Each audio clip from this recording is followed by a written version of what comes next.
En die het vir julle net nou vertel van die wat noem hy dit, joyrides of die familieparke of wat ook al. Wat is die een wat daar in Kaapstad was? Retanga Junction, ja. Ek was daar saam met my gesin en my dogtertjie was so groot en my seun was nou al so bietjie hoër en my vrou is mal oor daai goed, sy ry alles. En toe wil my seun saam met haar gaan en Minay is gelukkig, jy moet mos 'n sekere hoogte wees voor jy op die ding kan klim en ek skat toe nee, wat sy's gelukkig te laag en toe ons by die plek kom, sê nee, maar sy wil ook gaan. So nou weet ek, nou moet ek saam gaan en ek wil nie. En ons meet daar toe en sy's toe wragties hoog genoeg. En nou klim ons in daai ding en dan het hulle mos so ding wat jy voor jou vasmaak dat jy nou nie kan uitval nie en toe hulle daai ding so voor my vasmaak. En ek wil so vat. Toe die ou wat voor my gesit het siek geword het. Sien julle kom ook hier van daai goedie.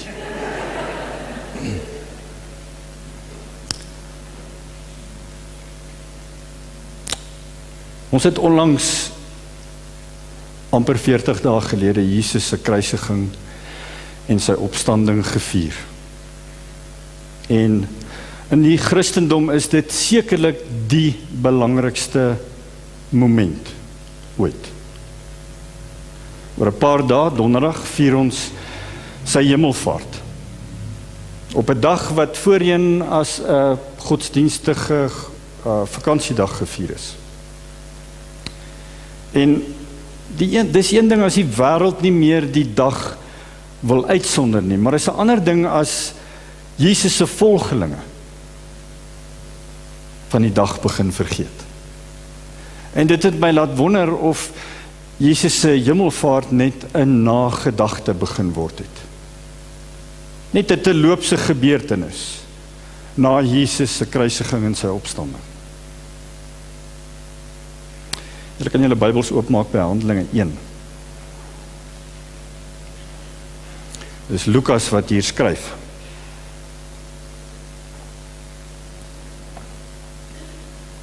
Hy sê, my eerste boek Theophilus het ek geskrywe oor alles wat Jesus gedoen en geleer het, van die begin af, tot op die dag van sy hemelvaart.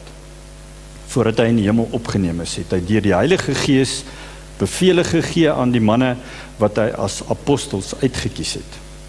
Vers 3. Na sy dood het hy aan hulle met baie onbetwisbare bewyse ook getoon dat hy lewe. In die loop van 40 dae het hy by verskeie geleenthede aan hulle verskyn en met hulle oor die dinge van die koninkryk van God gepraat. Terwyl hy 'n keer saam met hulle aan tafel was, het hy hulle beveel, moenie van Jerusalem al weggaan nie, maar bly wag op die gawe wat die Vader beloof het, soos julle van my gehoor het. Johannes het wel met water gedoop, maar julle sal binne 'n paar dae met die Heilige Gees gedoop word. Toe hulle keer weer bymekaar was, het hulle vir Jesus gevra, Here, is dit nou die tyd dat u die koninkryk vir Israel weer gaan oprig? En hy het hulle geantwoord, dis nie vir julle om die tyd van die omstandigheid te weet wat die Vader in sy eie mag bepaal het nie. Vers 8. Maar julle sal krag ontvang wanneer die Heilige Gees oor julle kom en julle sal my getuies wees in Jerusalem, sowel as in die hele Judea en in Samaria en in die uithoeke van die wêreld. En nadat hy dit gesê het, is hy opgeneem terwyl hulle dit sien en 'n wolk het hom weggeneem, sodat hulle hom nie langer kon sien nie. Terwyl hy weggaan en hulle nog stip na die hemel kyk, daar skielik 2 mans in wit klere by hulle gestaan. Die sê toe vir hulle, Galileërs, waarom staan julle so na die hemel en kyk? Hierdie Jesus wat van julle af na die hemel toe opgeneem is, sal net so terugkom, soos julle hom na die hemel sien opgaan het. Hemelvaart, een van ons kern geloofsoortuigings in die Christelike geloof. En die gedeelte wat ons nou net gelees het hier in Handelinge 1, gee vir ons 'n baie duidelike weergawe daarvan dat Jesus opgeneem is. Voordat jy dit kan glo, moet jy natuurlik eers glo dat Jesus opgestaan het uit die dood. Hy het juist dit oorwin wat die mensdom so tuister vandag, naamlik die dood. Hy het die dood oorwin en hy het die sonde oorwin deur op te staan uit die dood. Ons lewe sou 'n totale ander wending ingeneem het, as Jesus net gesterf het en nooit opgestaan het nie. En nadat hy opgestaan het, het hy baie seker gemaak dat daar genoeg ooggetuies was, dat hy wel lewe en ooggetuies was dat hy opgevaar het na die hemel. Deel van ons geloofsbelijdenis getuig mos dit, presies wat Jesus gedoen het. Jesus wat op die 3de dag weer opgestaan het uit die dood, opgevaar het na die hemel en sit aan die regterhand van God, die almagtige Vader, van waar hy sal kom om te oordeel die wat nog lewe en die wat reeds gesterf het. Sy werk op aarde was afgehandel en sy hemelvaart is 'n teken van sy verheerliking om die plek in te neem, sy geregverdigde plek in te neem, om die hemelse troon te deel met sy Vader. Die vraag is, hoekom is hierdie waarheid van Jesus se hemelvaart so krities belangrik vir ons? Galen Hackman het gesê, we note also in this text before us, dis nou Handelinge 1, that the ascension, die hemelvaart of Jesus, was visible and physical. In other words, it was such that it could be witnessed by people. This is significant, just as it was important for Jesus to be seen following his resurrection. So it was necessary for him to be seen as he ascended. This visible ascension brought to an end the early ministry of Christ.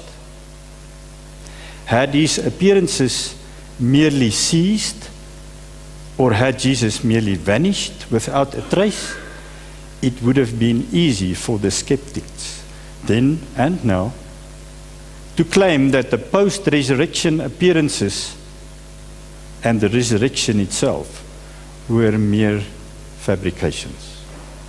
As it was, however, the unbelievers had yet another visible, tangible, physical event for which they could find no earthly explanation. En hierdie woorde in hierdie gedeelte in Handelinge 1 impliseer ook dat Jesus gaan terugkom. Vir 'n tweede keer. Op dieselfde manier as wat hy weggegaan het. Met sy hemelvaart.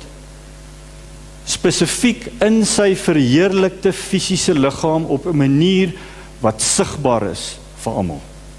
Sy terugkeer sal letterlik en figuurlik wees, net soos wat sy hemelvaart was.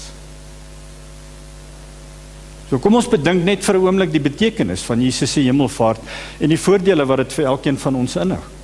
In Johannes 14 vers 1 staan daar, laat julle hart nie ontsteld word nie. Glo in God, glo ook in my. Dis nou Jesus wat praat, nee. Hy sê, laat julle hart nie ontsteld word nie, glo in God, glo ook in my. In die huis van my Vader is daar baie wonings. As dit nie so was nie, sou ek dit nie vir julle gesê het nie. Ek gaan om vir julle 'n plek te berei. En as ek gegaan het om vir julle 'n plek te berei, kom ek weer en sal ek julle na my toe neem, sodat julle ook kan wees waar ek is.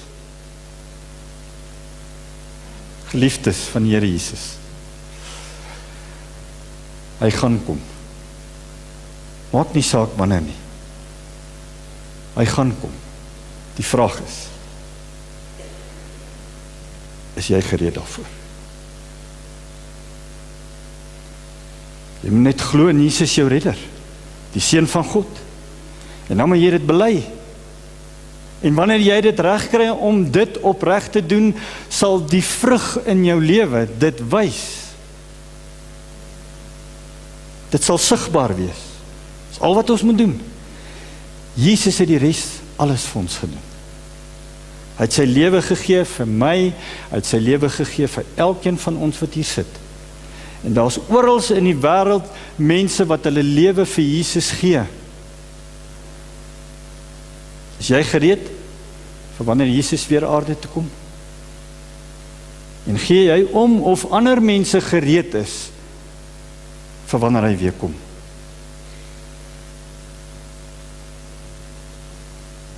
In April 1912 was 'n Skot met die naam John Harper op pad om te gaan bedien in die Moody Church in Chicago in Amerika.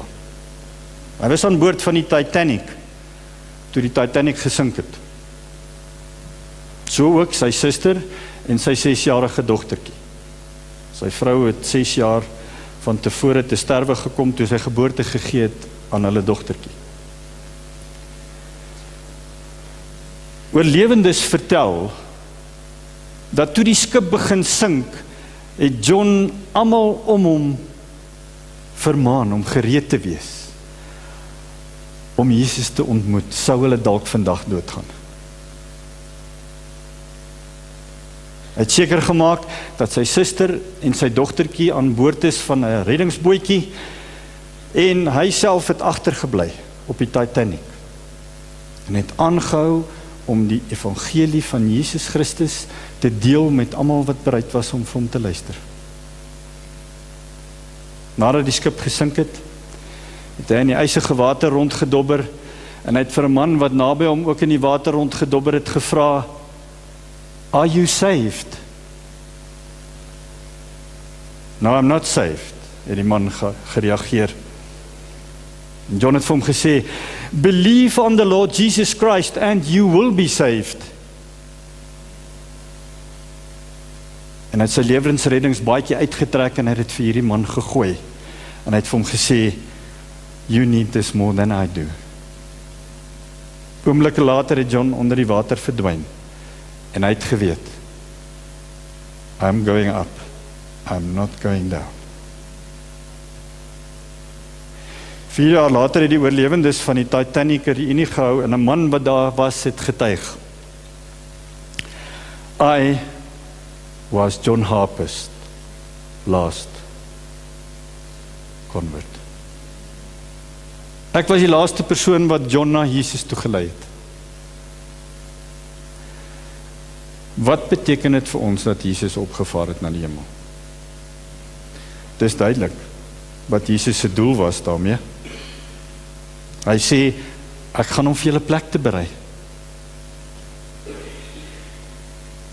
Het hy nou net opgestaan uit die dood en die aarde verlaat en vergeet van ons? Sy werk is voltooi hier op aarde en hy's nou in sy hemelse woning, hy het nou nie meer 'n saak met ons nie. Nee, hy het gesê, die aarde is maar net 'n tydelike woning, dis net 'n tentwoning. En die verskil tussen hierdie tentwoning en die woonplek wat ek gaan om vir julle voor te berei, behalwe dat dit 'n woning is wat nooit ooit sal vergaan nie, gaan hy self daar wees om jou te ontvang en jou woning aan jou te oorhandig.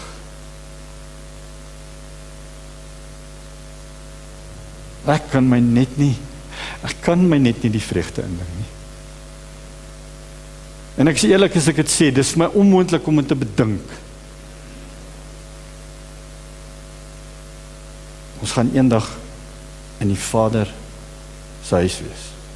Het jy dit gehoor? Ons gaan eendag in die Vader se huis wees. Jesus se hemelvaart beteken dat hy ernstig is daaroor om vir ons 'n perfekte plek te gaan voorberei. 'n Plek waar daar vrede gaan wees, in plaas van al die onheil wat ons soms in hierdie wêreld verduur. 'n Permanente woning waar ons nooit versekering of verbandslenings of belasting sal betaal nie. 'n Plek waar ons vir ewig sy heerlikheid sal ervaar. Ek onthou die opgewondenheid toe ek my eerste woning betrek het, wat pas klaar gebou was. Ek was net nadat ek in die weermag was in Pretoria. Om deur elke vertrek te stap en die kaste oop te maak met opgewondenheid en daai reuk van die nuwe matte en die pasgeverfde mure. Nadat ek pas in die weermag vir 'n jaar lank saam met 18 ouens in 'n bungalow, 'n groot kamer geslaap het op 'n stalbedjie. En toe, Die eerste eie huis waar ek en Betsy ingetrek het, saam met die kinders. Ek onthou ek en Betsy daar buite in die tuin in die lente op 'n bankie gesit en net als ingeasem terwyl die kinders in die huis rondgehardloop het en alles ontdek het. As daai opgewondenheid so groot was, kan jy jou die opgewondenheid indink die dag as ons hemelse wonings betrek. Die een wat Jesus gegaan het om vir ons voor te berei. Dis mos nou die aftreewoning waaroor ons bekommerd moet wees. Net nadat Jesus bekend gemaak het wie hom sal verraai en wie hom gaan verloon, dink jy nou net in, hoor wat sê hy. Net nadat hy weet en bekend gemaak het wie hom verraai en wie hom verloon, sê hy, maar laat julle harte nie ontsteld word nie. En hy het vir Petrus gesê, glo in my, jy sal ook 'n woning hê. Glo dit net. Moenie toelaat dat jou gevoelens en jou emosies en jou skuldige gewete jou vertroue en geloof in my of die realiteit van jou hemelse woning ondermyn nie. Dan is daar die krag wat in hoop opgesluit is. Die feit dat ons, elke gelowige, 'n heerlike erfdeel het. Hey, luister, ek weet nie van julle nie, maar hier's geen erfdeel vir my en Betsy op hierdie aarde nie. In elk geval nie. Maar Paulus bemoedig ons om te weet wat ons ewige pensioenvoordele is. Wat dit eendag gaan wees. Paulus sê hy bid vir die gemeente en hy sê, ek bid vir julle. Efesiërs 1 vers 18. Verligte oë van julle verstand. Hy sê, ek bid vir julle vir verligte oë van julle verstand, sodat julle kan weet wat die hoop van sy roeping en wat die rykdom van sy heerlikheid, van sy erfdeel onder die heiliges is. En wat die uitnemende grootheid van sy krag is vir ons wat glo, na die werking van die krag van sy sterkte. Wat hy gewerk het in Christus, toe hy hom uit die dood opgewek het, en hom laat sit het aan die regterhand van God in die hemele. Die hemelvaart van Christus vertel vir ons van God se mag en sy krag. Dit bring vir ons hoop om te weet dat ons saam met Christus opgewek kan word. Ons kan ons roeping leef hier op aarde met die wete dat ons wel eendag ons hemelse erfdeel sal geniet. 'n glorieryke erfdeel. Die Britse skrywer Frederick Lambridge het gesê, twee manne in die gevangenis, two men look out through the same bars, one sees the mud and one the stars. In die tye wat ons leef met al die uitdagings om ons, ek het julle al baie gesê, ek kyk nie die nuus nie, en om een of ander rede het ek vanoggend in 'n sekere 5 minute se tyd het ek bietjie rondgekyk oor wat alles gebeur het met Trump en ons president en julle, daar is nie die goed wat ons bekommerd moet maak nie.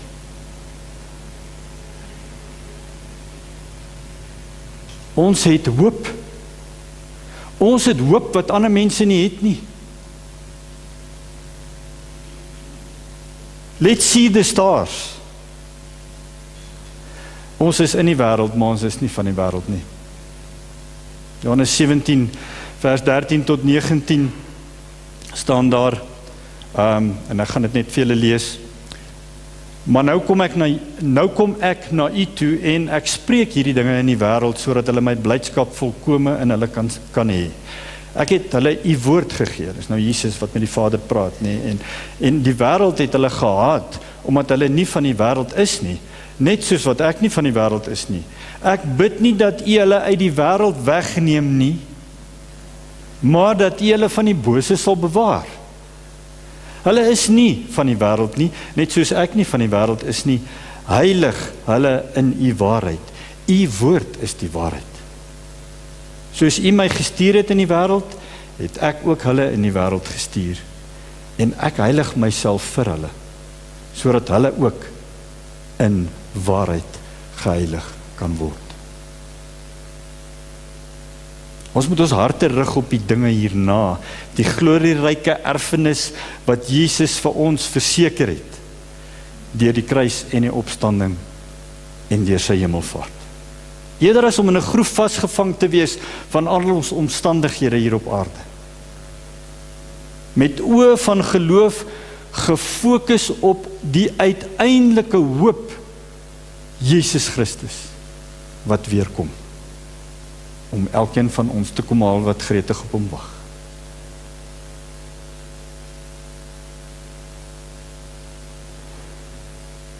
John Harper did not go down. He was going up. Kom ons kies die sterre. Kom ons kies om nie die modder te sien nie. Fokus daarop om die regte uitkyk op die lewe te hê. Hou die eindbestemming in gedagte. Die opgevaarde Christus. Kom ons vier die glorieryke erfenis wat vir elkeen van ons bestem is. Dan kan ons ook berus in die vreugde van die heerlikheid van God. Uit die Seun straal die heerlikheid van God. Hebreërs 1 vers 3. Uit die Seun straal die heerlikheid van God en hy is die ewebeeld van die wese van God. Hy hou alle dinge deur sy magswoord in stand. Nadat hy die reiniging van sondes bewerkstellig het, het hy gaan sit aan die regterhand van die majesteit in die hoë hemel. Aan die regterhand van God. Regterhand, 'n teken van autoriteit, 'n teken van aktiewe leierskap. God heers. Net 'n paar opsommende gedagtes. Die hemelvaart van Christus herinner ons daaraan dat die Here 'n begeerte het om ons by hom te hê. Hy het gegaan om vir ons plek voor te berei, sodat hy ons kan kom haal om saam met hom te wees. Hy gaan terugkom op dieselfde manier as wat hy gegaan het. Sigbaar, tasbaar, net so werklik as in die dae toe hy hier op aarde rondgeloop het. Lees in 1 Timoteus 2 vers 4. Ons verlosser, wat wil hê dat alle mense gered word en tot kennis van die waarheid kom. Want daar is een God en een middelaar tussen God en die mense. Die mens Christus Jesus. Tussen ons en God is Jesus. Die enigste manier na die Vader. Dankie Jesus. Dankie vir dit wat U vir ons gedoen het. Eintlik, Here, onbegryplik. As daar dan nou een van ons is wat nie geliefd voel nie, Here, hoe kan ons anders as om geliefd te voel as ons weet wat U vir ons gedoen het? Ons kom hier vanoggend, ons prys U, ons loof U naam. Mag U woord blywend, lewend in ons wees. En mag ons dit voortdurend bely, omdat ons dankbaar is en omdat ons opgewonde is, Here, oor dit wat ons van U ontvang het.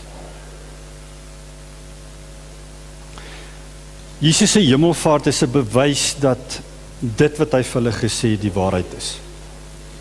En ons moet weet, elkeen van ons wat hier is, moet dit weet vandag. Jesus se opstanding en sy hemelvaart, dit is lewe en dood sake. As jy wankel in jou geloof, daar's baie hoop vir ons, want Jesus het opgevaar na die hemel, hy het die Vader se aandag, en hy tree vir ons in by die Vader, namens elkeen van ons. En die wonderlikste van alles is dat Jesus beloof het, dat hy sal terugkom, vir my en vir jou. En dan staan daar in Johannes 16 vers 7,